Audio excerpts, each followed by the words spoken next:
Hello, everybody. C. Ray Brower here with Your Perfect Home. And today we have Michelle Johnson back from the Hero Loan Team. And as you can see, she is out and about, but wanted to bring some great value to you today. So we are going to find out about that coming up next.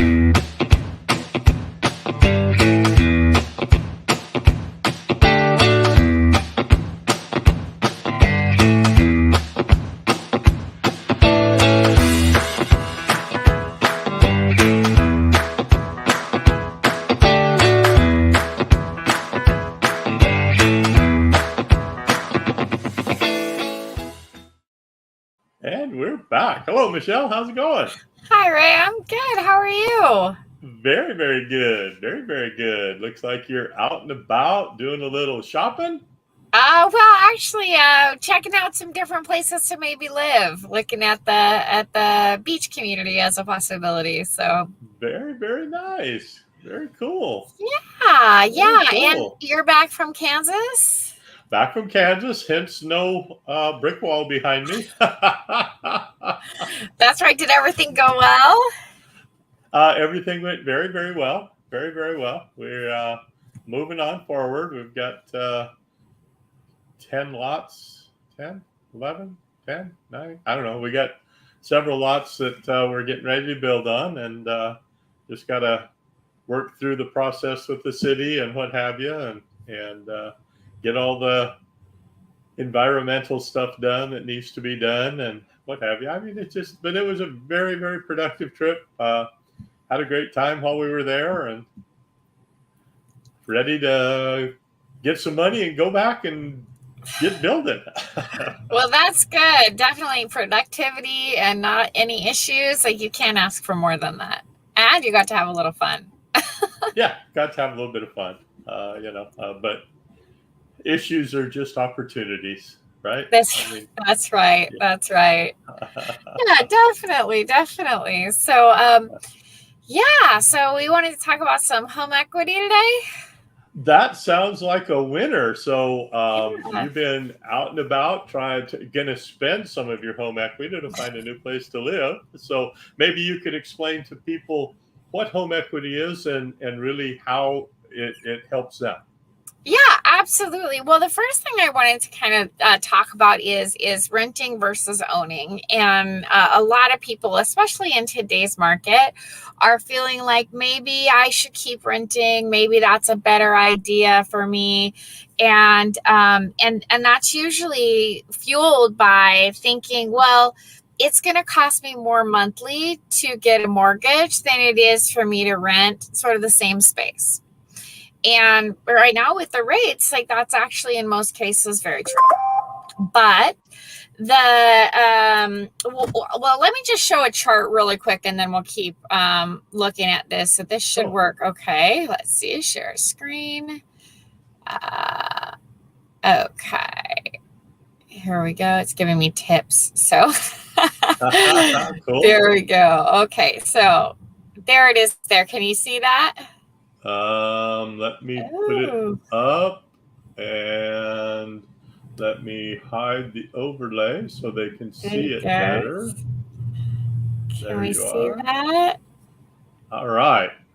Yes. Okay. So first of all, I just kind of wanted to kind of give people an idea of net worth when you're renting versus net worth when you're an owner. And you can kind of see there's a huge disparity regardless of what your income is. If you're in the lower income, of course, it's going to be a bit lower of a net worth renting versus owning, and higher income, higher net worth. But you can see the differences are astronomical between renting and owning as far as net worth goes.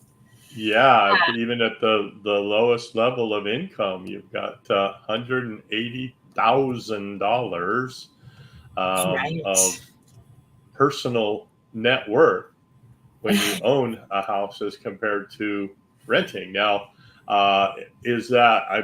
want to make that clear. It's not immediate that they immediately become $180,000. So what would you say would be an average time span that they would need to own that house to end up at that point?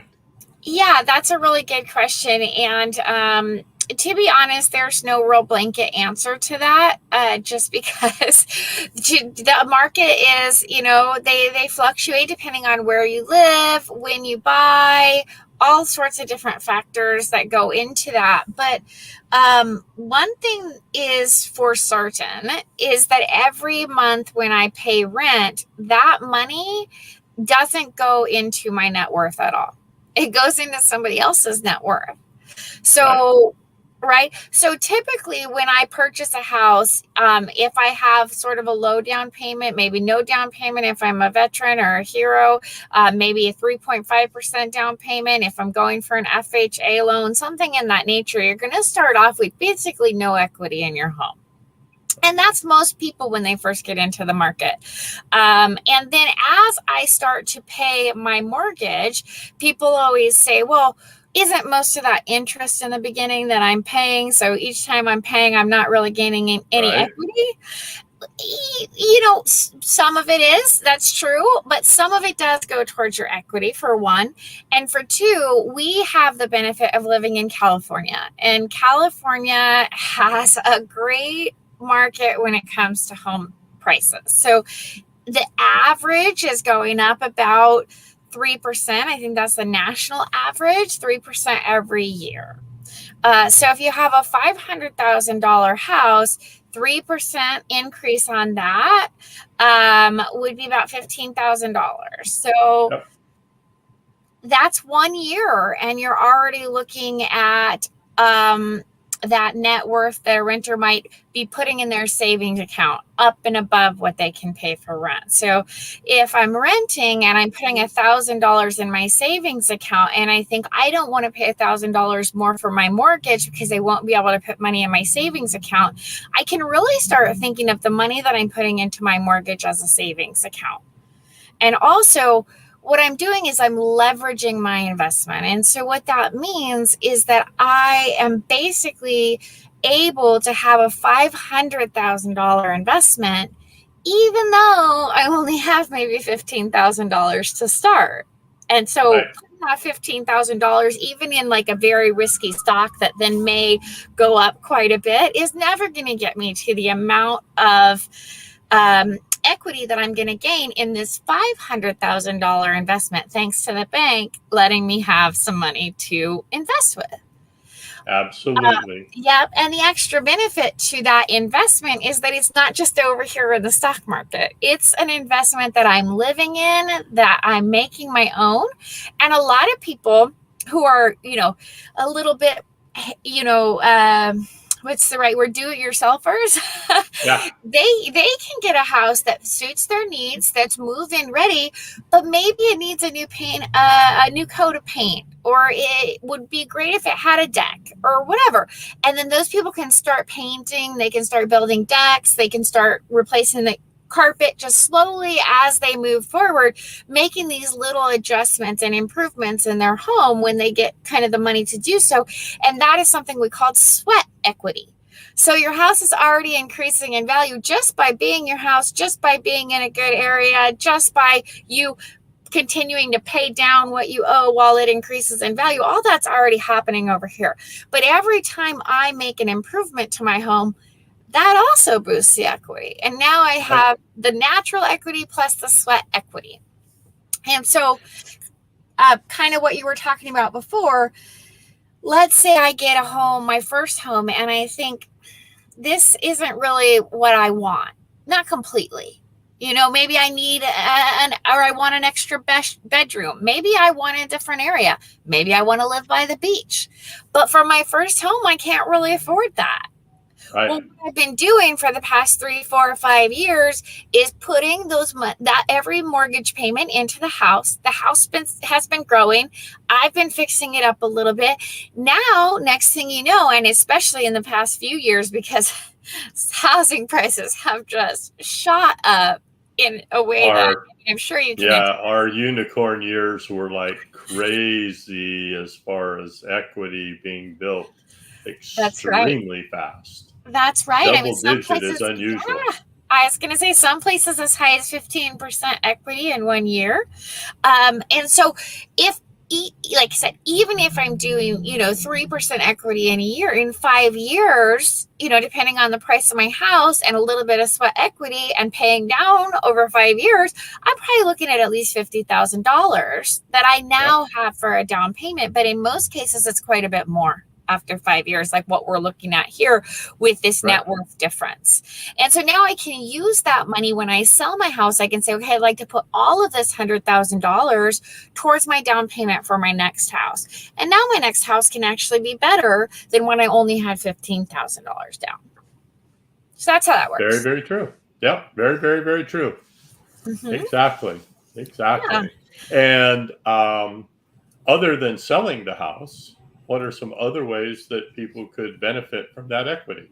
That's a really, really good question. And I love where your head's at, especially because we were already talking about that sweat equity.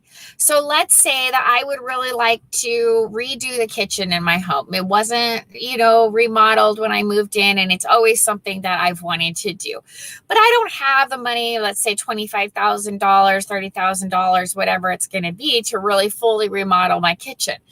Well, I can either do what they call a cash out refinance. So I can go in, I can refinance the whole home and take some of that equity that I built, let's say that $50,000, out and put that $50,000 in my pocket so that I can improve the home. But let's say that I'm not really sure how much it's going to cost. I want to do it kind of in increments, a little bit at a time, get it at Home Depot, not hire a contractor. So I can do what's called a home equity line of credit. And that is more like a credit card that comes out of your equity of your home. So that way, when you sell it, you do have to pay off that credit card. But that way, I'm not automatically taking $50,000 out. I could just take $5,000 and see what I think it looks like with a coat of paint. Well, maybe I don't really like that. Now I want to redo the floors. I'm going to take another $5,000. Okay, I really like that, but now it really needs new countertops. So now I want to take another $5,000, and in that way, kind of slowly build that equity while I draw from it. And that's a really good scenario when you are actually doing it yourself, that DIY way to do it, because as you said, $30,000, $40,000, $50,000 to remodel a kitchen, and that's really common when you hire a contractor to do it. Right. But if you're doing it DIY and a little bit at a time, the numbers that you were quoting is probably even a little high for doing it yourself. The countertops may end up there, but the paint and the flooring definitely aren't going to be that high for you to do it yourself and increase the value of your home with that sweat equity to the $30,000, $40,000, $50,000 that would have been a complete remodel, and you're only into it for $5,000, $10,000, $15,000. That's right. And your sweat equity gave you an extra $35,000.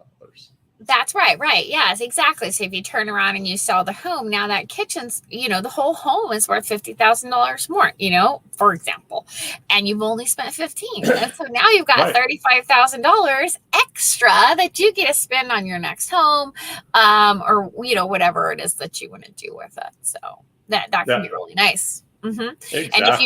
And if you don't want to move out of your home and you don't want to pull on your equity, that's where this net worth comes in that we're looking at over here. It's like, just from living in this house, now I basically have a savings account, I have a retirement account, I have something to pass on to my children because it's something that is of value and just increases in value, unlike things like trailers, RVs, cars.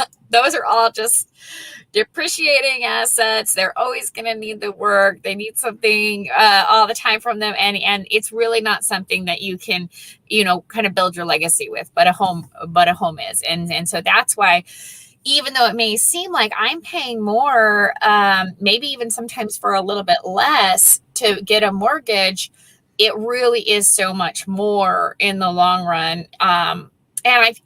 Ray, I know you talk to people all the time. I talk to people all the time who say, I wish I would have bought 3 years ago. I wish I would have bought 5 years ago. And that's why we always say the right time is now. Yeah, absolutely. I mean, the old saying, when was the best time to plant a tree? It was 20 years ago if you want the shade today. That's When's the right. next best time to plant the tree for shade? Today. Now. Yeah, that's Today. right. You That's do it right. today, then in the future, you get something. If you don't do anything and you keep doing the same thing, paying the landlord so that his tree produces more shade. That's right. That's right. That's right. And you'll always be looking across the street at that shady tree thinking, man, that shade looks great. Sure wish it was shade in my house. That's right. That's right. I wish I had some shade. I'm dying over here. That's such a great scenario. It's so true, because homeownership can be a reality for everyone. It's just a matter of like getting into the market wherever you can get into the market, and not holding out for that 6-bedroom house in Malibu. It's There like you go. you can get there eventually, but start off where you can get in and know that that's going to help you build to where you want to Build be. to the future. Exactly. That's right. And I think the way you said it earlier was if you moved up that you wouldn't have that equity, but actually you would, because you've taken all that equity and just moved it to a new place. It's a new savings account. And yes, it's the house that you didn't want. It was across the street from the school, and you didn't really want to listen to the kids all the time. You thought it was a great idea when the kids could walk across the street, I was but going to then say, yeah. you hear them yelling and screaming all day. You're kind of wishing that you'd maybe 3 or 4 blocks away so that you Yeah. didn't have to listen to it. Now you can, 3, 5 years later, like you said, you've got that built-in equity that is 3 to 5% a year, has slowly been building the little bit out of your payment every year, and then this sweat equity, and all of a sudden you're 3 to 5 years down the road, and you've got that $180,000 worth of equity in the house. Now you That's can move to a bigger house, take that equity, and depending on what the interest rates have done, hopefully they've gone down. have the same or even maybe a little lower payment and move up to the next level of home ownership that That's you were right. looking for in the Yeah. And beginning. you made a great point, because it's not like that $100,000 or that $200,000 or whatever it is that I've made, and even $50,000 in equity, whatever I've made in equity, when I put that as a down payment towards my new home, it's not like that goes right in the other person's pocket or anything like that. Like, it's still in my new home. So yeah, I'm making a really good point there, that equity is still yours, whether you keep it in your current house or whether you move it to another house. It's still your money. It's still your down payment, and down payment just comes off the price of the house. So I immediately have $100,000 in equity in that home, or whatever it is. There you go. There you go. And kind of tying into that, what misconceptions have you heard from homeowners about tapping into their home equity? Well, I'm not really sure about that so much. I hear a lot of misconceptions about, like, if I buy a house, like, it's like sort of like I'm getting married to it, like if I buy a house, then like it's more permanent than renting. That I have to love the neighborhood I'm in. I have to love the house. It has to be as big as I want it to be. Like, it has to have all the things that check off my list. Right. Because I'm buying it. This is a huge commitment. And reality, it's very similar to like a car. Most Americans get a car every 3 years. But the difference is that your car is usually worth less than you owe on it when you go to trade it in, and the house is usually worth a lot more. So I think that that's a common misconception, is that it's hard to sell a house, that I'm not going to get as much as I paid for it. And these things, they just haven't happened in our market in a really long time, and we don't anticipate that happening anytime soon. Yeah, I would agree that it's probably not going to happen anytime soon. I have listened to that for the entire 8 years, going on 9, that I've been a Realtor. And my very, very first open house, I went out to look at it the day before, and a couple and their kids came in and was talking to the guy, and then the lady got out and started questioning her about, why it was they were thinking about moving here and the school district and all of the things, and a place for the kids to grow up and make friends and new friends, and their friends to be able to come to this house and do this here. And so that's, those are all great things. And she says, yeah, but I've been told I should wait. But really, why should you wait? Well, because the price of houses are going to come back down. Oh. And of course, this was after the bubble burst. The price of houses are going to come back down. And I said, well, I don't foresee that myself personally. I don't. And even if they did, your boys are 7 and 8 years old, or 6 or 7 or whatever they were. I don't remember right now, but and you said that you wanted them to have a place. Right. Whether the price of houses go up or the price of houses go down, in the long term, by the time they're 18 years old and ready to move out, and you no longer need the pool and need the school district and all that, the price of the houses are going to be up. It doesn't matter what point in time you look at the economy and the price of houses. There's no point in time that after 10 years, houses were not worth more, even after the bubble burst. That's right. Where we lost 50%, 60% in home value overnight. Right. But 10 years later, it was on the same 3 to 5% climb as if it never happened. So if you stayed in your house, you didn't lose anything. Right. If you had to sell, that was a hard time. That was a hard time. That was a really hard time. And there was a lot of people that had to sell because of the bad mortgages that they were sold. Absolutely. They weren't even explained to what they were getting. In fact, I had many people, and of course I was in the automotive industry back then, but I had many people tell me and told myself that I just needed to buy because I'll never have to make that big payment. Oh, yeah. You'll never have to make that big payment. Don't think about these things you're looking at. Yeah. Yeah. Look, houses have been increasing like this and they're selling like hotcakes, and all you got to do is sign the mortgage and get the mortgage. Your payment's only $1,400 a month. Yeah, it's going to go up to $3,500 a month, but you'll never have to make that payment because you're going to sell it before you have to make the payment. Yeah. And then you have all that equity, and you'll be able to put it in the new house. And that's which all sounds great. So many people. Yeah, it sounds great. But I think that's like playing roulette. And that's kind of the difference with what happens today. Is it's very rare for someone to want what's called an adjustable rate mortgage, which is what you're talking about now. And some things that are very important when it comes to an adjustable rate mortgage is back then you didn't have to qualify for that big payment.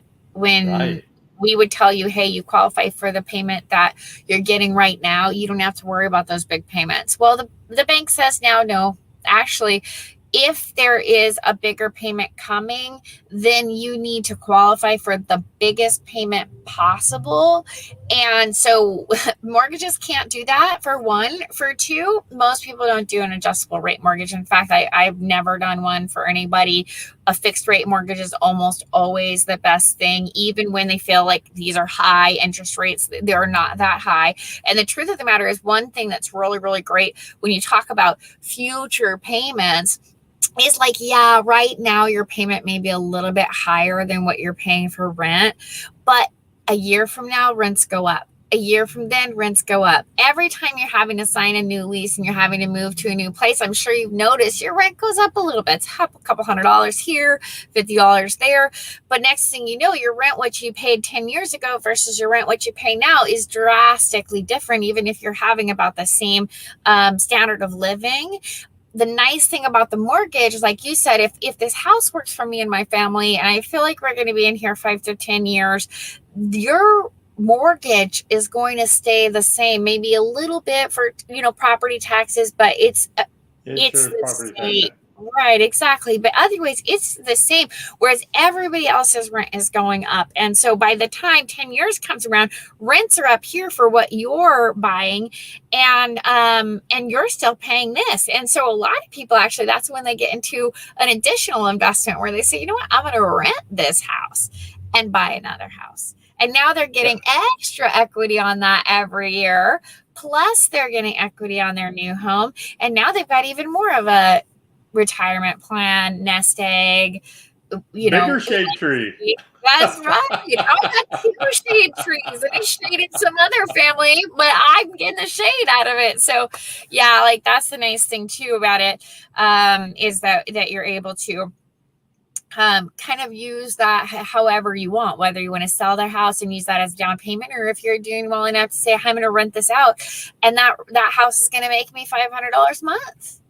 Or Yep. maybe it doesn't make you anything extra, but it pays the entire mortgage, and then and then a little bit more that you can save to spruce it up the next time you need a new renter or whatever it is. So there's just so many different options when it comes to equity, and I think that a lot of times people they just don't understand the equity word. They're like, what does that even really mean? And I actually, it's funny because you were talking about somebody suggesting to wait. I actually had someone ask me the strangest question the other day. They said, I heard that you should look at 19 houses and then make a pick after that. I said, what are you?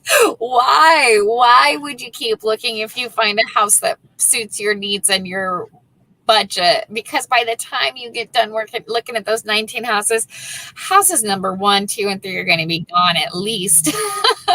And a distant memory of what they really were. I said, that doesn't make any sense to me at all. Certainly don't feel rushed into picking something, but at the same time, if you find something that suits your needs and you love it, go for it, Yep. go for it. That's one thing. When I got in, I had other realtors tell me that it's horrible taking buyers out because they don't know what they want, and you go out and you show 19, 32, 57 houses, and then they still haven't done anything. And I said, well, I can't understand that. And of course, my very, very first client, I was sitting in the office making calls, and my team leader came in and said, "You're up." So what do you mean I'm up? He says, well, there's somebody in Modesto sitting in front of a vacant house and they want to see it. And so, you're up. You need to go to Modesto. And he says, oh, I guess I should ask you, do you want to go? I said, sure, no problem. Okay. He said, don't just go for that one house. So get, 3 or 4 other houses and, go over. So it's my very first one, very first client. I come up, it's mom and dad and their daughter. Introduce everybody. I go over to open up the lockbox. The very first time I'd opened the lockbox, and I was, hoping it opened the way it did in the office and all that. I got it open, and then the key didn't want to work, but fortunately, I knew how to jimmy keys from distant past. Got us in the door, and I walked in, and the first thing I said was, "Well, come on in and welcome home," right? Yeah. So we went around and looked at the 5 houses, and I asked questions. Of course, they hadn't picked anything other than the first one that they were at. And I asked lots of questions, and we parted ways. The last house that we were going to look at, they didn't want to look at because it was on a busy street. Sure. So, they called me while I was on the way back to the office and said, hey, can we go back out tomorrow and look? I said, well, yeah, I guess we can go out tomorrow to look. When did you want to go? And they said, well, we were thinking in the morning. And I said, that's really good because I'm really busy in the afternoon, but we can go out in the morning. So I get another 4 or 5 houses. This goes on for a couple of days. Boom, boom, boom, 4 or 5 houses a day. And they wanted to go out one more time. And I said, okay. I got the 5 or 6 houses that time, and I got to their house, and I said, here. In this package is 2 houses that I know are perfect for you guys. They said, well, let's just go look at those. And I said, no. We're going to go look at all of them. Then we're going to go have lunch. And we have to make a decision today about what house. well, why do we have to do that? And I said, well, you remember that first house? It was really good, but it was kind of close to the school, kind of didn't want all the kids. Well, that house is already in contract. And then the other house that you really, really liked, but you wanted to go out some more, that one's in contract. The two yesterday, they're reviewing offers this morning. So Right. we need to make a decision and go forward.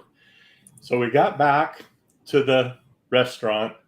They picked the house, and I just picked up the piece of paper, and I had the two of them with an X on the back. And I said, I told you.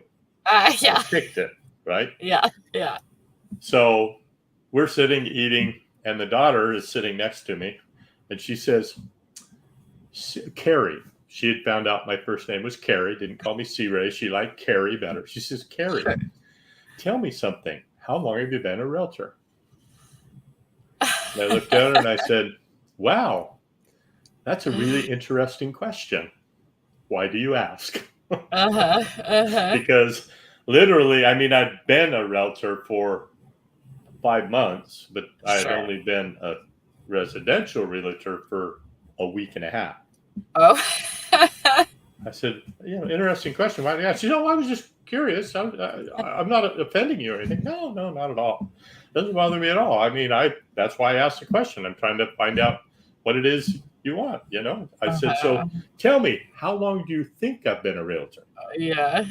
And she says, I don't know, 25 years? And I went, maybe a little high. Maybe, you're a little high. She said, not 20 years, huh? And I went, no, still just a little high. And she says, oh, don't tell me it's less than 15 years. And I said, yeah, still just a little high.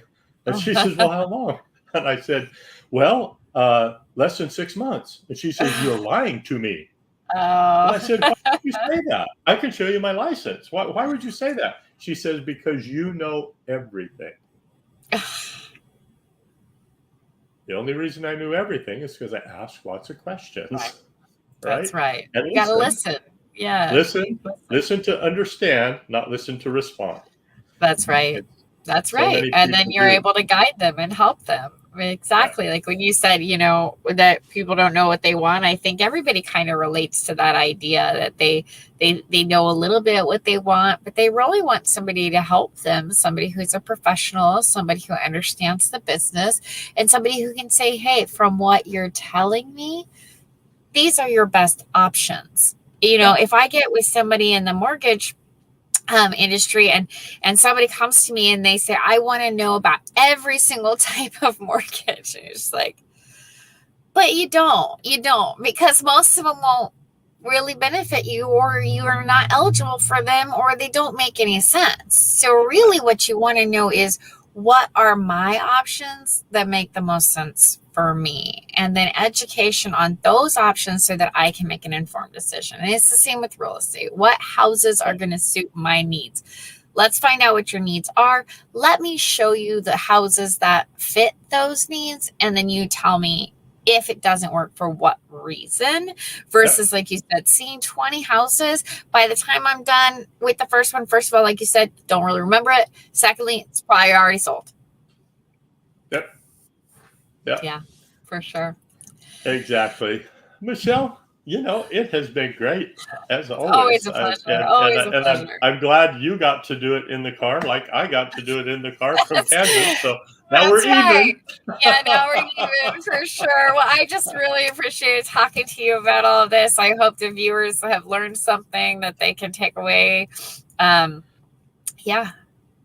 I think that's it. That's a wrap, right? Your information's been scrolling across the bottom. Everybody, if you need anything, especially if you're a hero, and heroes are vets, first responders, teachers, and those that work in and around vets, teachers, and first responders. Also, law enforcement and medical. So. Yeah. Oh, yeah. Medical. Well, law enforcement, I consider a first responder. Oh, sure. Because, yeah, that's true. Yeah. If somebody's breaking in your house, you call the cops. Even though Right, the and best you show defense up. against That's right. somebody coming in the house isn't calling somebody with a gun, Ah. it's having a gun. Well, let's hope none of you have to deal with that. But yeah, Exactly. luckily we have people out there to help us. And if you belong to one of those fields, like Ray said, we're definitely the people to call. But if you're not a hero, we still have great rates and mortgages. Take care of like those people too, right? That's right. That's right. All right, everybody. Again, remember Michelle at the Hero Loan Team. Never forget to see Ray to find your perfect home and go out and be the sunshine in some